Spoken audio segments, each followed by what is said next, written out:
start the conversation, the interview about entrepreneurship and in science and technology. So here we have. Can you introduce yourself? I'm Vicky. I'm the co-founder of the Herbea. That is a basic skincare new brand in Malaysia. So you say that you are the co-founder, right? Who is the other co-founder that founded this Herbea for you?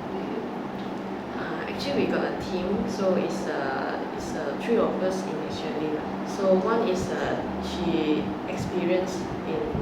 is quite experienced in the skincare formulation, and another one is the regulatory affair.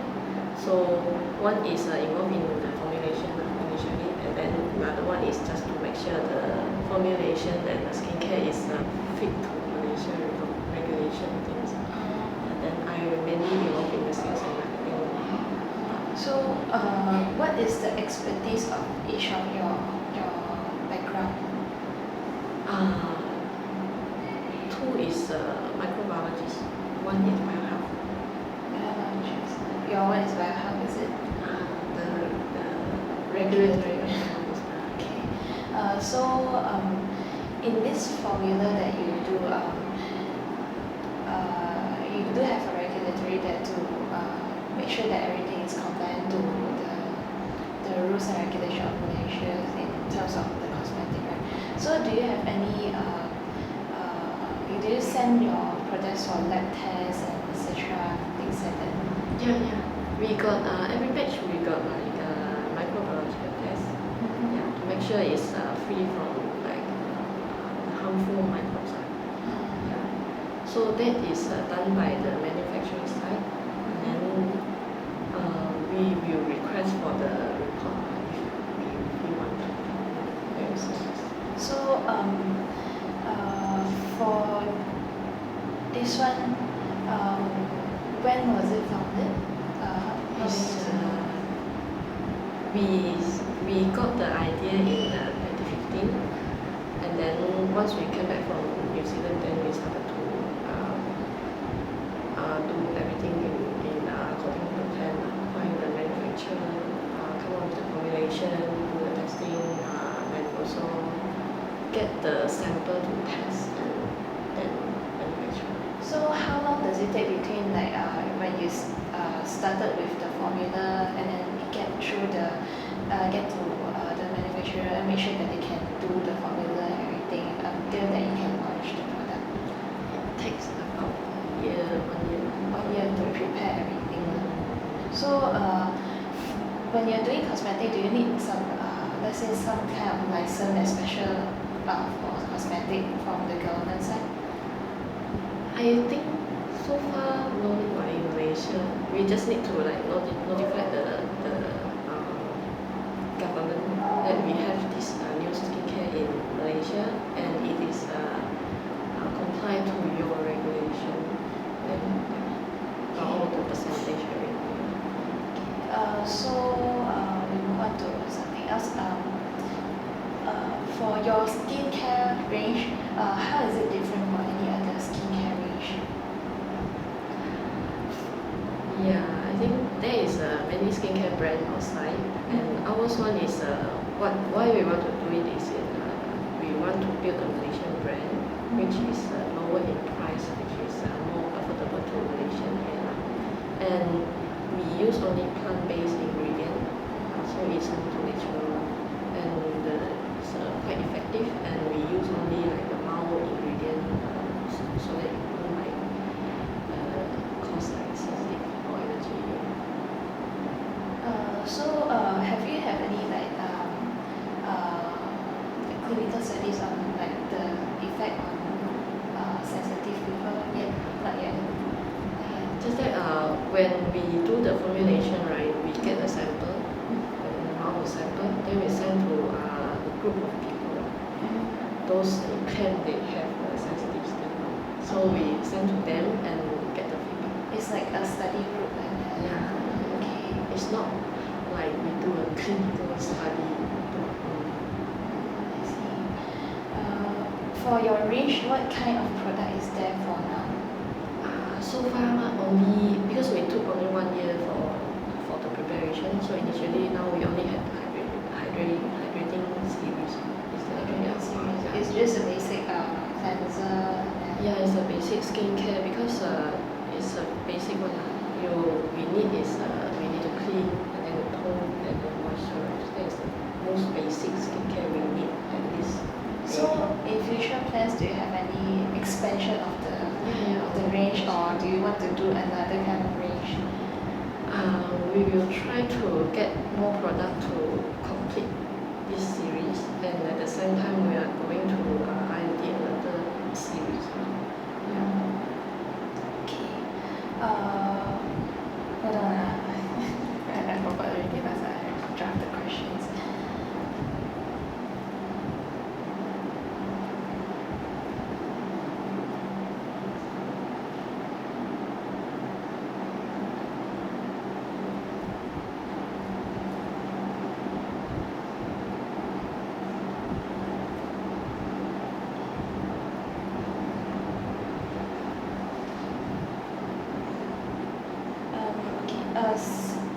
I understand that you have some background in microbiology, but microbiology usually you get involved with like macros and probably like lab testing and everything. But why do you want to venture into cosmetic line?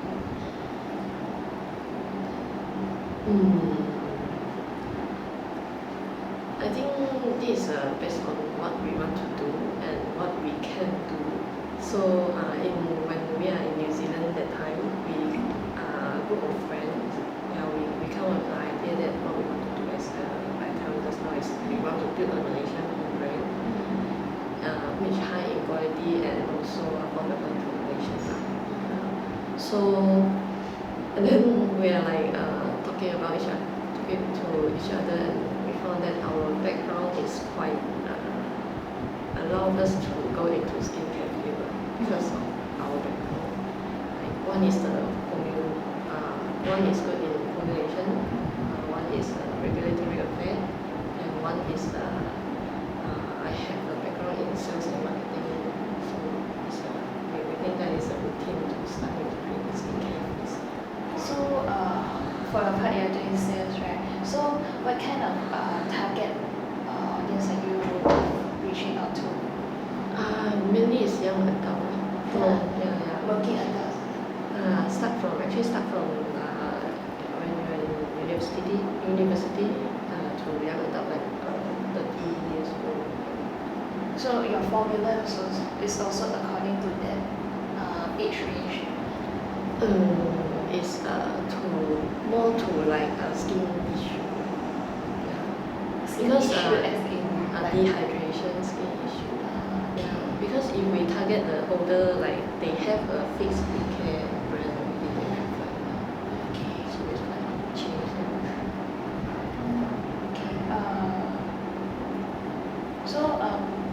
What is the most challenging part of starting this whole range of skincare product, and then you're trying to market it and everything? What is the challenges that you face?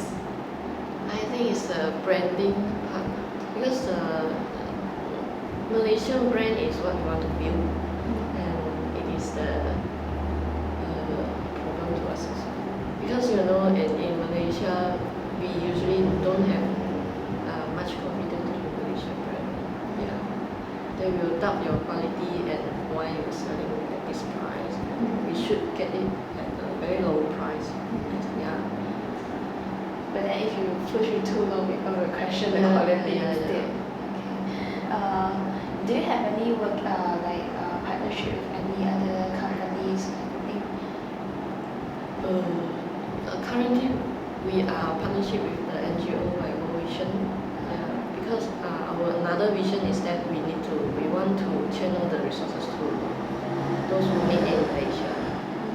So we don't feel like we want to do ourselves because we don't have the expertise that interview who really need the resources or not.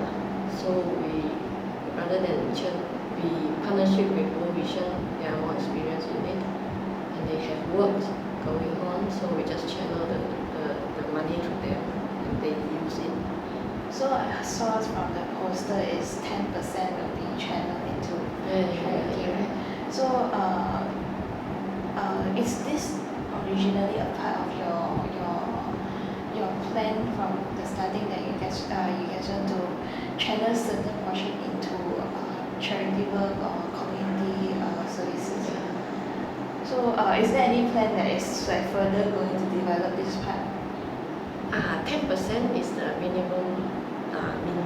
We will gradually increase the percentage that will go back to society because we at this stage we need to at least ensure that Herbea is sustainable itself first. Yeah. So it's trying to get a hold of the market first. Yeah. It won't be that meaningful if I like channel 50% of the profit back to society and then the second year I die off maybe. So no point, right? Okay. So for yourself, you are now currently managing the sales department of Herbea. So are you working as another job right now, or what is your occupation previously before this? Previously it's mainly sales and marketing. Now I'm full-time doing this. Full-time doing this, okay. Okay.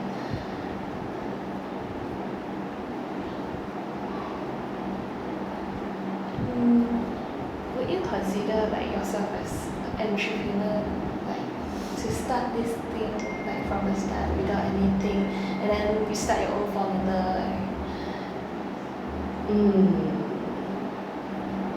I don't think the idea is really creative because there is many skincare and new skincare brand in Malaysia also actually if you go and search for it. But I think our idea is quite unique. We really want to build a Malaysian brand here. What would be the most rewarding part of the whole process when you started this cosmetic line? It would be like many new things to learn. Yeah. Those are I think I know previously like once you started to do your own by yourself, right? It's quite really challenging. So you really need to continuously learn how to do it and explore new methods. And even the old one you think you know actually it doesn't work actually. So like in terms of like formulating, you need to keep renewing the formula, is it? Yeah. So in terms of like your sourcing the materials and everything, is it challenging to find it in the Malaysian market to get it all from local? Yeah. Because not every ingredient can get it from local, is it? Yeah. Because now as you can see from our website, right, we are using the technology from Switzerland. From what our team think is like in future, if we can use back the Malaysian ingredient from Malaysia. But the technology in other countries is more stable currently. But what is the motivation behind like you want to create a Malaysian brand other than to make it like affordable to people and everything? Why is it the most important part is to create this Malaysian brand? Yeah. Actually, we among three of us, right, we live in New Zealand for 1 year for under the working holiday visa. So we noticed that I think you used to hear Malaysian people, we all say Malaysian thing is lousy lah. We don't be like as good as other people, other country. Actually we live there and we think Malaysia is not that bad. Actually. You get to see it from another part of you. Yeah. And I worked in manufacturing line before in Malaysia also. Actually the standard is quite is on par as other countries. So for your part, do you source your manufacturer and obviously your ingredients from Switzerland is at highest quality. So do you like source the manufacturer and then the supplier and everything, and then what are the consideration that you would take when you are trying to source for this kind of services? At start, we got a list of manufacturer, the OEM in Malaysia, and then we select a few, and then we go to their site. You need to see how they do things. So the full line is at least need to be like on certain quality level. Then only we can use them as our OEM manufacturer. So for your own side, do you guys send like certain samples from the whole batch for checking, for quality check, etc.? Usually the checking will be done by the manufacturer. So when we go and see, they must have like comply to the HACCP, this kind of ISO similar. Then only we choose them. So they will send a report to you. Yeah. Okay. How often do you produce one whole batch of cosmetic product? It depends on the demands then. So it's like when the stock is almost finished, you you need to like you need to like roughly you got the timeline how long they need to manufacture the whole batch. Yeah, so you need to like manage the stock. So how long does it take from ordering the ingredients from Switzerland and then all the way until you get the stock from the manufacturer? It takes like a few months. A few months time. So probably you guys will order every few months. Yeah, if I seem to school. So if don't mind me asking, how's the sales like from the starting of the launching of this product all the way until now? And then is there very significant signs that it will significantly increase? Actually, from we introduced this brand into the market, I think it's around like 6 to 7 months now. So now we are like focusing on branding and marketing. So because nobody know your brand actually, yeah. So they will like, what is this? So we need to like let them know what Herbea is and what Herbea can do, and we need to like increase the brand awareness by this stage. So the sales is where do you market your product at? currently is from our website. Just using your website. Do you have agents or? Yeah. We now we have just recruited a group of reseller and distributor currently. But so far you have not ventured into like maybe drugstore or pharmacies. Yeah. Have you have any plans to do so, or because you're trying to build a high quality image, so it's more of not going for off counter style of sales distribution? I think once we have a stable and a stable sales track, we will try to go into the pharmacy side. Okay.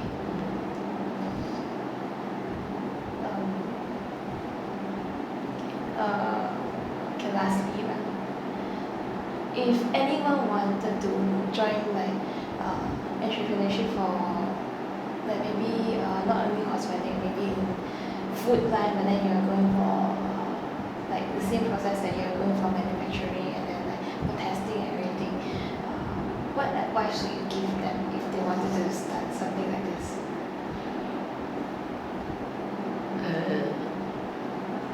I think they have to have a plan. Plan. Yeah, and then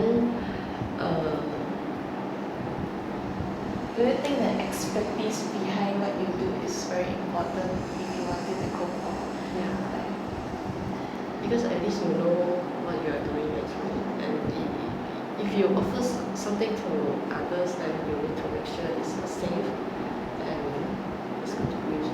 If you only have a product, it won't go long. Okay. Right. I think that's all for our interview. So thank you very much, Peggy. So we will conclude this interview for now.